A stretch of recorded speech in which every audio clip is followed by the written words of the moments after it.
po natin yung masigabong palakpakan! Ang kailangan ng Pilipino ay peace and order.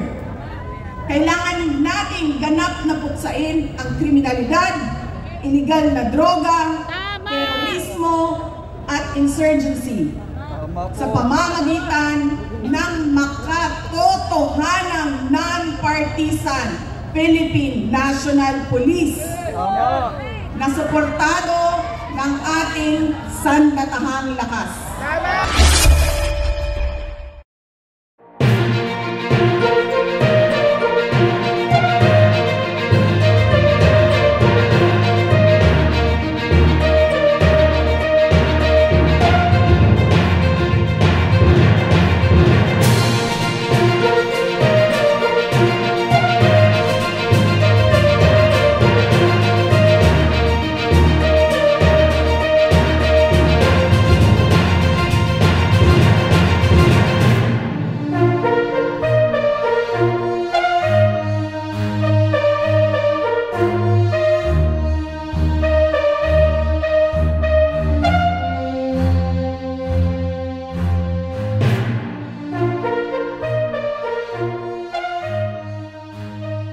Now have 167 malasakit centers all over the country. Sino dito ang naka-avail ng malasakit centers? Asang kamay! Ayun! From the very first malasakit center up to the present malasakit center, 167. Nandyan po ako.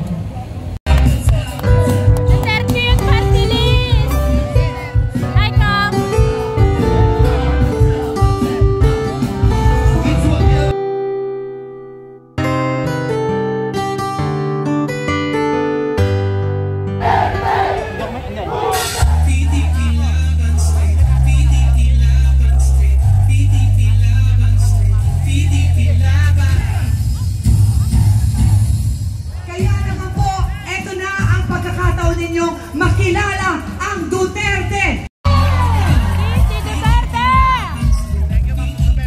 Andito na si Aguila na sisiw!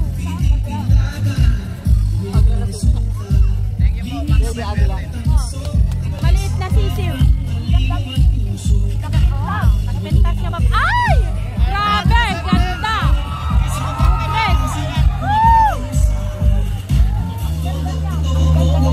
Ang ganda ni Kitty, guys! Ang sisiw na Aguila dito na!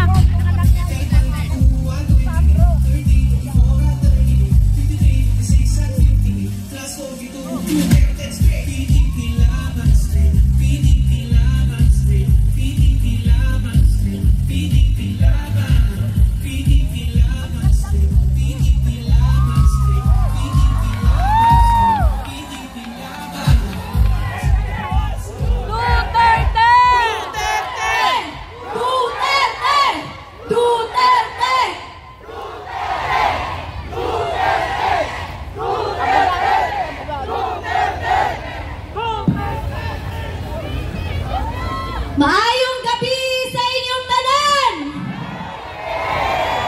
Magandang gabi sa inyong lahat! Ako si Veronica Kitty Duterte, bunsong anak ni Pangulong Rodrigo Roa Duterte!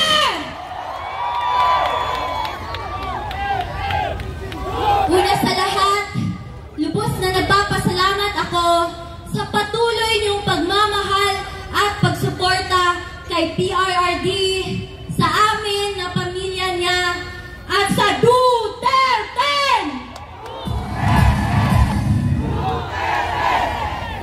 I believe it speaks volumes on his strategic approach to trust these public servants to be the next leaders of the Philippines. I would like to thank you, the Duterte, for your unwavering loyalty, not just to my father, but to the Filipino people. Maraming salamat sa inyo. Your principles cannot be bribed with money, power, and influence. It will not be forgotten. It has been my greatest honor in my 21 years. It has been my greatest honor to stand and fight for my country, my fellow men, my family, and for my father who loved me into the woman I am today. Bago siya kinuha sa akin, the night before it happened, magkatabi pa kaming natulog. I asked him, "Dada, what's gonna happen to you?" And as a father who didn't want his baby girl to worry, he responded with his usual phrase, "Asus, wala yan, maniwala ka dyan." To my Dada Rudy, who will be watching this later, pinalangga ka ni Kitty, ayaw na kalimti. Know that I remain unafraid, unbent, and unswayed, just like you. Your battle is my battle. Mabuhay ka at mabuhay ang Pilipinas!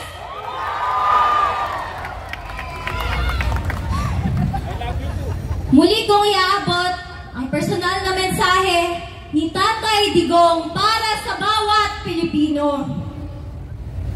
Sabi niya, exercise your right to vote and do so wisely. My warmest greetings of love to every Filipino. Mga kababayan, mga kabataan, 4 na araw na lang bago ang eleksyon. Huwag niyong ipagbili ang inyong mga boto. Ipanalo natin ang Duterte! Duterte! Duterte! Maraming salamat! And God save the Philippines!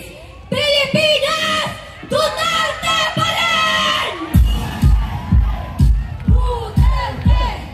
Duterte! Duterte! Duterte! Duterte! Maraming salamat sa inyong kanan!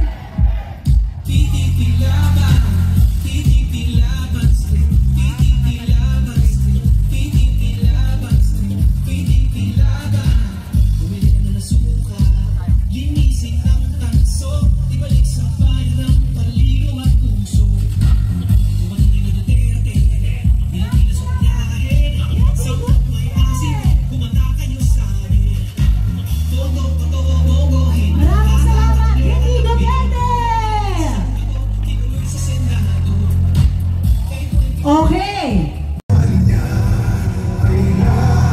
Pilipinas!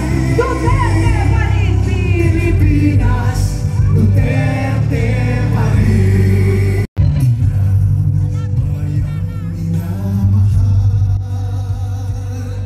Lagi kang ipagdarasal nang muli kitang makita. Pilipinas, bagong may pag-asa pa. Pilipinas.